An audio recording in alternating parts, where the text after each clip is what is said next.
You are the architect of your own experience. Right now, at this very moment, you are either moving toward everything you want in life, or you are moving away from it. There is no standing still. There is no neutral ground. Every thought you think, every word you speak, every action you take is casting a vote for the kind of life you will live. You here believes that life just happens to you. Raise your hand if you think success and failure are mostly about luck, circumstances, or what other people do. Keep those hands up for a moment. Now look around. Those are the hands of people who have given away their power. Those are the hands of people who are waiting for someone else to change their life. You can put your hands down now, because what I'm about to share with you will shatter that illusion forever. You are not a victim of your circumstances. You are not at the mercy of the economy, your past, your family background, or what happened to you last week. You are a creative being with unlimited potential, and the moment you truly grasp this truth, everything in your life begins to change. They see themselves as leaves blown by the wind, rather than recognizing themselves as the wind itself. They spend decades reacting to life instead of creating life. They wait for conditions to improve, for luck to change, for someone else to provide the solution to their problem. But you are here because something inside you knows there is a different way. The difference between people who consistently succeed and those who perpetually struggle has nothing to do with intelligence, education, connections, or natural talent. It has everything to do with one simple choice, the choice to take complete responsibility for your life and everything in it. When something goes wrong in your life, what is the first question you ask? Be honest with yourself. Most people ask, why is this happening to me? That question makes you a victim. It puts you in a position of powerlessness. It assumes that life is something that happens to you rather than something you create. But there is another question, a question that changes everything. How is this working for me? This question assumes that you are the creative force in your life. It assumes that everything happening to you is somehow serving your highest good, even when you cannot see how. This question puts you back in the driver's seat of your existence. Let me tell you about a man who learned this principle when his world collapsed around him. He was 43 years old, married with 3 children, and thought he had built a successful life. He owned a consulting business that generated good income, lived in a nice home, drove a decent car, and provided well for his family. Then, within 6 months, everything fell apart. His largest client, who represented 60% of his revenue, terminated their contract without warning. His business partner, someone he had trusted completely, had been embezzling funds for over 2 years. The company's accounts were nearly empty. His wife was diagnosed with a serious autoimmune condition that required expensive treatment not covered by insurance. Medical bills began piling up. The business collapsed. His savings evaporated, paying medical expenses and trying to keep the company afloat. Within 8 months, he was facing bankruptcy. The house went into foreclosure. Credit cards were maxed out. Friends who had enjoyed his hospitality when times were good suddenly became too busy to return phone calls. His children had to change schools. His wife's condition worsened under the stress. Everything he had worked 20 years to build was gone. Standing in his empty office on a Tuesday morning, boxes packed around him, ready to turn in the keys, he faced a choice that would determine the rest of his life. He could ask, why is this happening to me? And spend the next years feeling sorry for himself, blaming his partner, the client, the economy, or his wife's illness. Or he could ask a different question. He chose to ask, how is this working for me? In that moment, everything shifted. Instead of seeing himself as a victim of circumstances, he chose to see himself as someone the universe was preparing for something greater. Instead of viewing his failures as evidence of his inadequacy, he chose to see them as education for his future success. Instead of focusing on what he had lost, he chose to focus on what he was learning. That shift in perspective became the foundation of everything that followed. He started treating every closed door as redirection toward a better path. Every rejection became protection from something that was not meant for him. Every delay became perfect timing for something greater to unfold. Every challenge became an opportunity to develop strength he did not know he possessed. He began to study successful people with an intensity he had never applied to anything before. He read biographies, listened to interviews, attended seminars, and discovered that virtually every person who had achieved significant success had faced major setbacks that initially appeared to destroy their dream. But in every case, those setbacks had actually been setups for greater achievements. Within 18 months, he had built a new company that generated more revenue in 1 year than his previous business had in 5. His wife's health condition led them to research alternative healing methods, which not only restored her health, but became a passion they now share, helping others transform their lives. The forced simplification of their lifestyle brought them closer as a family than they had ever been. The financial pressure had taught them lessons about resourcefulness and creativity that made them essentially recession-proof. They learned to live well on much less, which meant they could take bigger risks and pursue more meaningful work without fear. His children, who had initially been angry about changing schools, developed resilience and adaptability that served them throughout their lives. 5 years later, standing in his new office, he realized that what felt like the worst thing that ever happened to him was actually the best thing that ever happened to him. But here is the crucial point.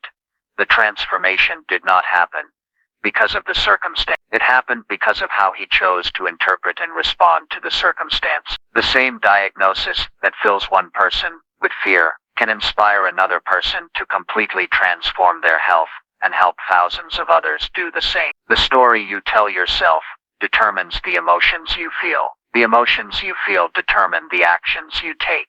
The actions you take determine the results you create. Change your story, and you change your life. Are you the victim or the victor? Are you the problem or the solution? Are you someone that life happens to, or someone who makes life happen?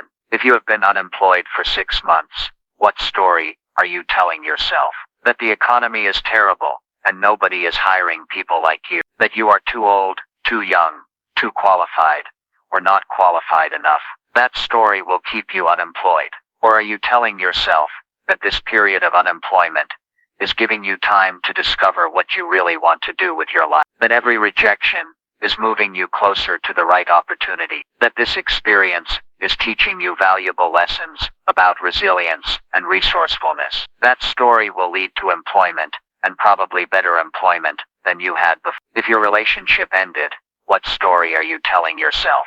That all the good ones are taken. That you are not attractive enough, successful enough, or interesting enough to find someone wonderful. That you wasted years with the wrong person, and now you are behind in life. That story will keep you alone and bitter. That you are exactly where you need to be at exactly the right time. That story will lead to love, and probably better love than you have ever experienced. This is not about positive thinking in the shallow sense that most people understand it. This is not about pretending problems do not exist, or maintaining a fake smile while your world burns. This is about recognizing that you live in a universe governed by spiritual laws, as precise as physical laws, and learning to work with those laws rather than against them. Everything in your life right now is the effect of causes you set in motion through your thoughts, words, and actions. If you do not like the effects you are getting, you have the power to change the cause, but you cannot change the causes until you accept responsibility for having created them in the first place. They want different outcomes while maintaining the same attitudes, beliefs, and behaviors that created their current outcomes. They want to lose weight while continuing to eat poorly. They want better relationships while continuing to be critical and demand. They want financial prosperity while continuing to think thoughts of lack and limitation. The universe does not respond to what you want. The universe responds to who you are. If you want different results, you must become a different person. If you want to attract prosperity, you must develop prosperity consciousness. If you want to attract love, you must become loving. If you want to attract success, you must develop the thoughts, feelings, and habits of successful people. This is about becoming who you truly are. You were created to be successful, happy, healthy, and fulfilled. Anything less than that is not your true nature expressing itself. When you align your thoughts, emotions, and actions with your true nature, success becomes as natural as breathing. But you must take the first step. You must accept complete responsibility for your life as it is right now. Not 50% responsibility, not 90% responsibility, complete responsibility. Everything in your life is there because you allowed it, attracted it, or created it. Your relationships, your financial situation, your health, your career satisfaction, your living environment, all of it is a reflection of your consciousness. You might want to list all the reasons why certain things in your life are not your fault. That resistance is exactly what is keeping you stuck. As long as you believe that your life is determined by factors outside your control, you will remain powerless to change. The moment you accept complete responsibility, you reclaim your power. The moment you stop blaming your circumstances, your past, or other people for your problems, you become free to create solutions. The moment you recognize yourself as the cause of your life, you can begin to consciously create the life you desire. Successful people understand this principle intuitively. They do not waste time explaining why something cannot be done. They focus their energy on finding ways to do it. They do not spend years analyzing their childhood to understand why they have problems. They spend their time developing solutions to their problems. They do not wait for conditions to improve before they take action. They take action to improve conditions. This is the fundamental choice that determines everything else in your life. Will you be the cause or the effect? Will you be the creator or the reactor? Will you take responsibility for your results, or will you give that responsibility to someone else? When you truly understand that you are the architect of your experience, you stop looking for someone else to build your dreams. You stop waiting for permission to pursue your goals. You stop expecting other people to change so that you can be happy. You realize that the power to create the life you want has been within you all along. This realization is both liberating and terrifying. It is liberating because it means you are not limited by your current circumstances. No matter what has happened to you in the past, no matter what your current situation looks like, you have the power to create something different. It is terrifying because it means you can no longer blame anyone else for your problem. If your life is not what you want it to be, there is only one person who can change it. But once you move through that initial fear and fully embrace your role as the conscious creator of your experience, something magical happens. You begin to see opportunities where you once saw obstacles. You begin to find solutions where you once found only problems. You begin to take actions that seemed impossible when you felt powerless. Everything else, the strategies, techniques, and methods, is built upon this fundamental understanding. You are not a victim of life. You are the creator of life. Act as if everything always works out for you, because when you truly believe this and align your actions with this belief, everything does work out for you. These are not random occurrences or coincidences. These are universal laws, as precise and reliable as the law of gravity. The difference is that gravity works on your body whether you understand it or not. But these spiritual laws work through your consciousness, and your understanding of them determines how effectively you can use them. Think about a farmer for a moment. Does a farmer plant seeds in December and expect to harvest in January? Does he plant corn and expect to harvest tomatoes? Does he neglect his fields all season and expect an abundant harvest in the fall? Of course not. That would be ridiculous. Yet most people approach their lives with less wisdom than a farmer approaches his fields. Your consciousness is your field. Your thoughts are your seeds. Your emotions are your weather patterns. Your actions are your cultivation practice. The results showing up in your life right now are your harvest. If you do not like your harvest, you do not need to change your circumstances. You need to change your seeds. Who here has ever tried to change their life by changing their circumstances first? Show me your hand. You moved to a different city, thinking that would make you happy. You changed jobs, thinking that would solve your problems. You ended a relationship, thinking that would give you peace. Keep your hands up if that worked. permanently. Now look around. Most of those hands went down, did they not? Circumstances are effects, not causes. Trying to change your life by changing circumstances is like trying to change your reflection by rearranging the mirror. The mirror is not the problem. What you are projecting into the mirror is what needs to change. When you change what you project, your thoughts, beliefs, and consciousness, the reflection automatically changes. This is why two people can experience identical circumstances and have completely different results. One person loses their job and falls into depression, blaming the economy and feeling hopeless about the future. Another person loses their job and sees it as an opportunity to pursue their passion, start their own business, or find work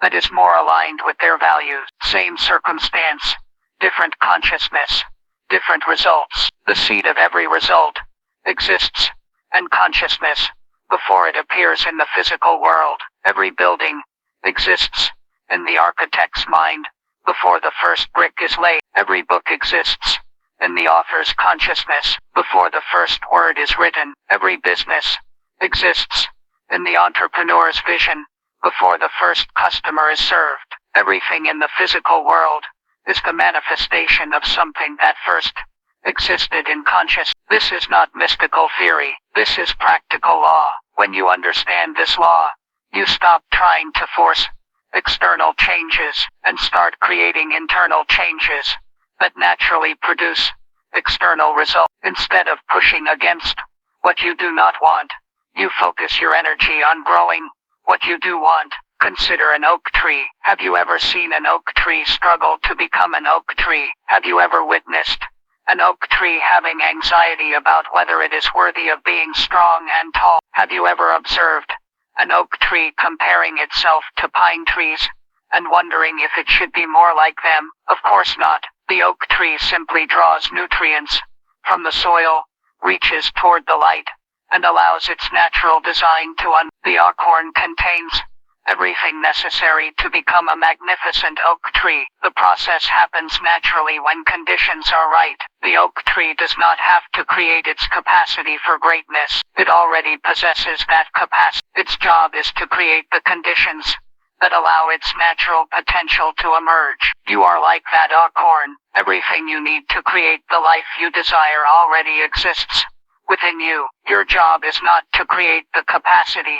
It is to create the conditions that allow your natural potential to When you align your thoughts, emotions, and actions with the principles that govern success, results appear as naturally as fruit appears on a tree. But here is where most people make their biggest mistake. They focus on the fruit instead of the root. They want immediate results without doing the underground work that produces those results. They want the harvest without planting the seeds.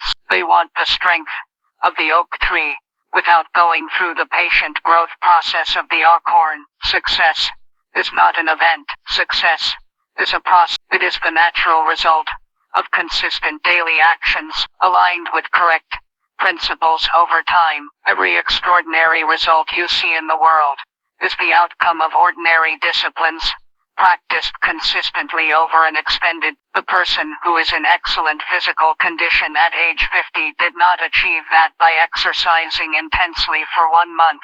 They achieved it by exercising moderately and consistently for years. The person who builds a successful business did not do it by working hard for 6 months.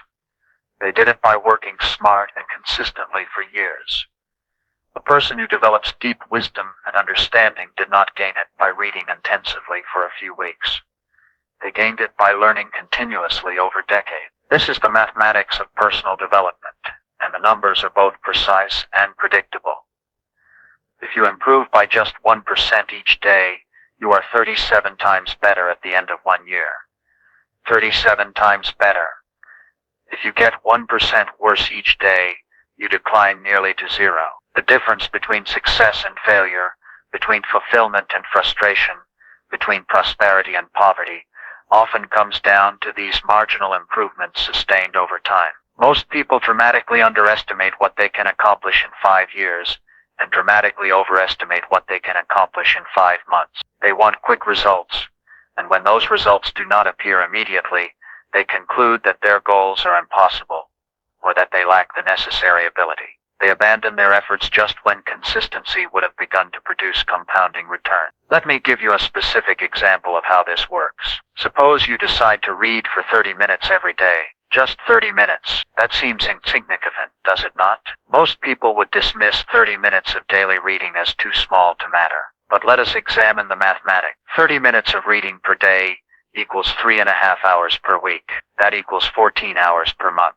In 1 year, you will have invested 168 hours in reading. The average person reads about 1 page per minute, which means you will read approximately 10,000 pages per year. That is roughly 25 to 30 books per year. In 5 years, you will have read between 125 and 150 books. The average American reads less than 1 book per year. Do you think someone who reads 150 books will have the same level of knowledge, wisdom, and opportunities as someone who reads 0 books? Of course not. That person will operate on an entirely different level. But the compound effect goes beyond just knowledge acquisition. The person who maintains this reading discipline is also developing the mental muscle of follow-through. They are programming their subconscious mind with evidence that they are someone who keeps commitments to themselves. They are creating momentum that spills over into every other area of their life. The habit of reading consistently develops the character trait of consistency, which then applies to exercise, relationships, career advancement, and financial management. This is how small daily disciplines create extraordinary long-term results, not through dramatic actions, but through the compound effect of consistent actions aligned with correct principles. The same mathematics apply to every area of life. The person who exercises for 30 minutes every day is not just building physical fitness. They are building mental discipline, emotional resilience, and the confidence that comes from keeping promises to yourself. Over time, this creates a completely different level of energy, health, and self-respect. The person who invests 30 minutes every day planning their priorities and reviewing their goals is not just becoming more organized. They are programming their subconscious mind to notice opportunities related to their objectives. They are developing the habit of intentional living rather than reactive living. Over time, this creates exponentially better results in every area of their life. The person who spends 30 minutes each day practicing gratitude and positive mental focus is not just feeling better in the moment. They are literally rewiring their brain for success. They are training their mind to look for what is working rather than what is wrong. Over time, this creates a completely different experience of life. These small daily improvements compound exponentially because they build upon each other. Better physical health gives you more energy for mental pursuits. Better mental discipline helps you maintain better relationships. Better relationships provide more opportunities for career advancement.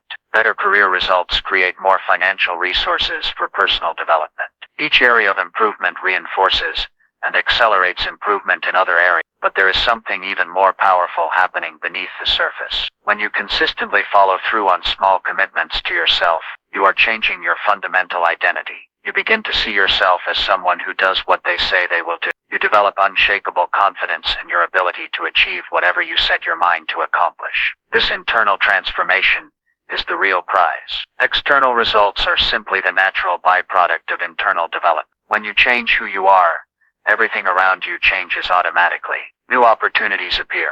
Better relationships develop. Creative solutions emerge. Resources become available. It is not magic. It is law. Life operates in cycles and seasons. Just like nature, there are seasons of planting and seasons of harvest. There are periods of growth and periods of rest. There are times of expansion and times of consolidation. When you understand these natural rhythms, you can align your efforts with them instead of fighting against them. Most people fail because they expect constant growth without any setbacks. They want linear progression in a world that operates in cycles. When they experience a temporary decline or plateau, they conclude that their methods are not working and they abandon their effort. But seasonal fluctuations are not indications of failure. They are natural parts of the growth process. A farmer does not plant seeds in spring and then dig them up in summer because he cannot see immediate results. He understands that growth happens underground before it becomes visible above ground. He trusts the process and continues to tend his fields even when he cannot see progress. Eventually the harvest appears, and all of his patient work is rewarded. The same principle applies to your personal development.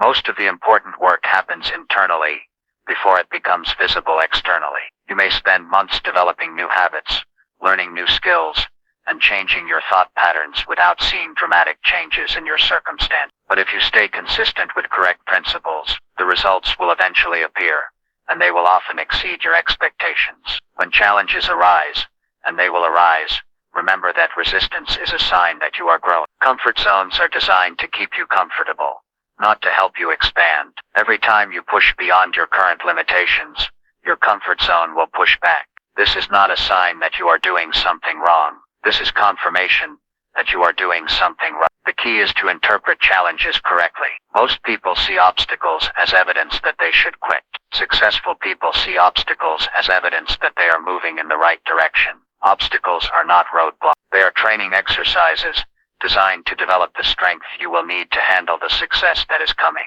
When you encounter resistance, ask yourself this question: what quality is this situation requiring me to develop? Is it requiring you to become more patient, more persistent, more creative, more disciplined, or more courageous? Whatever quality you need to develop is exactly what you need to handle the next level of success in your life. Understanding these natural laws changes how you approach every situation. Instead of asking, how can I avoid problems? You ask, how can I use this situation to become stronger? Instead of asking, when will this challenge end? You ask, what is this challenge teaching me? Instead of asking, why me? You ask, how is this preparing me for what I want to create? This shift in perspective transforms problems into opportunities, setbacks into setups, and challenges into growth experiences. You stop fighting against life and start flowing with it. You stop trying to force results and start creating conditions that allow results to emerge naturally. When you plant the right seeds in the right soil at the right time and tend them consistently with the right care, the harvest is inevitable. Success becomes as natural as breathing. This is not positive thinking. This is practical application of universal law. But success is not just about getting what you want. It is about becoming who you need to become to deserve what you want. And once you become that person, maintaining success becomes effortless, because you are no longer fighting against your own nature. The question is not whether these laws work. The question is whether you will work with them. The principles are always available, but they require your conscious participation. You must choose to plant the right seeds, tend your field consistently, and trust the process, even when you cannot see immediate results. When you do, you will begin to experience the natural abundance that is your birthright. Why do some people with all the right tools still struggle, while others with far less seem to thrive effortlessly? It's not talent, it's not luck, it's what happens behind the curtain, those quiet, repetitive patterns that either push us forward or pull us under. And the harsh truth, most people sabotage their own success long before the world ever gets the chance to. Self-sabotage wears many disguises. It can look like procrastination, perfectionism, self-doubt, overthinking, people-pleasing, or that one voice that always whispers, who do you think you are? It tells you to wait for the perfect time. It convinces you that you're not ready. It keeps you distracted with endless scrolling, shallow entertainment, or pointless urgency. You don't need more motivation. You don't need another inspirational quote. What you need is a system strong enough to make failure nearly impossible. Here's where most people go wrong.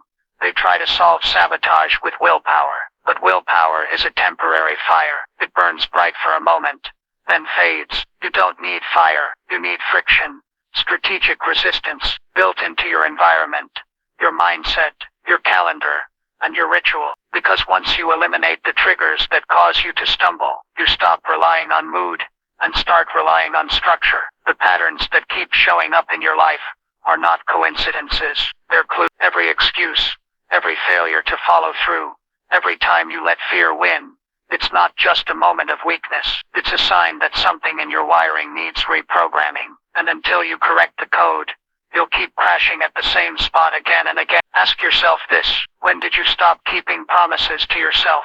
Because success is not built on intensity, it's built on consistency, and consistency is a byproduct of self-respect. People think discipline is punishment, but discipline is the highest form of self-love. It's the voice that says, I refuse to abandon myself today. So the question isn't whether you're capable. The question is whether you're ready to stop negotiating with mediocrity, whether you're done reasoning with that version of yourself that only wants comfort. Because if you keep choosing comfort, you'll keep living below your potential. Every time you choose ease, you trade it for excellence, and those trades accumulate, one at a time, quietly, until one day you wake up and realize you've built a life around avoidance, not achievement. Here's what most people never learn. You don't rise to the level of your goals, you fall to the level of your systems. That means your environment, your morning routine, your triggers, your evening habits, your friends, your food, your focus. All of it matters. There's no detail too small when you're trying to rewire your life. Excellence doesn't come from big moves. It's the result of mastering small behaviors, repeated with ruthless consistency. You can't master your day if you started in chaos. You can't build discipline if your morning belongs to distractions. You can't grow if you're constantly in reaction mode. The first hour of your day is the foundation of your mindset. The way you start shapes the way you respond. Focus, speak, and execute. And if the first hour is weak, the rest crumbles easily. But it's not just about habits, it's about identity, because you'll always return to what you believe about yourself. If you see yourself as inconsistent, you'll act that way. If you believe you're stuck, your actions will prove it true. But if you shift the identity, everything follows. You don't need to force it. You just need to become the kind of person who wouldn't tolerate anything less than mastery. Start simple. One non-negotiable daily promise. Something you keep no matter what, whether you feel like it or not. That one small act starts building self-trust. And self-trust is the soil from which discipline grows. You want big results? Build microscopic commitments. Win the invisible battles no one sees. Outlast the urge to quit by training yourself to act without asking for permission from your feelings. The mind resists change. Not because you're weak, but because it craves the familiar even when the familiar is destructive. That's why sabotage feels like home. You've rehearsed it, and repetition hardwires comfort into dysfunction. But the moment you start interrupting the old pattern, the illusion breaks. The moment you act differently, the brain starts to rewrite the story. It begins with friction, with resistance, and then it becomes freedom. But don't expect to feel motivated every day. Motivation is seasonal. What you need is rhythm, momentum, a set of rituals, so ingrained they override how you feel. The most successful people in the world aren't relying on energy. They're operating on automation. Their standards became rituals, and their rituals became non-negotiable. You want to stop sabotaging yourself. Stop giving your feelings the final vote. Feelings are data, not dictators. Learn to act based on values, not moods. You won't always feel like it, but mastery never required your permission. It requires your participation. It requires you to show up even when you don't feel inspired, even when no one's watching, even when the reward seems far away.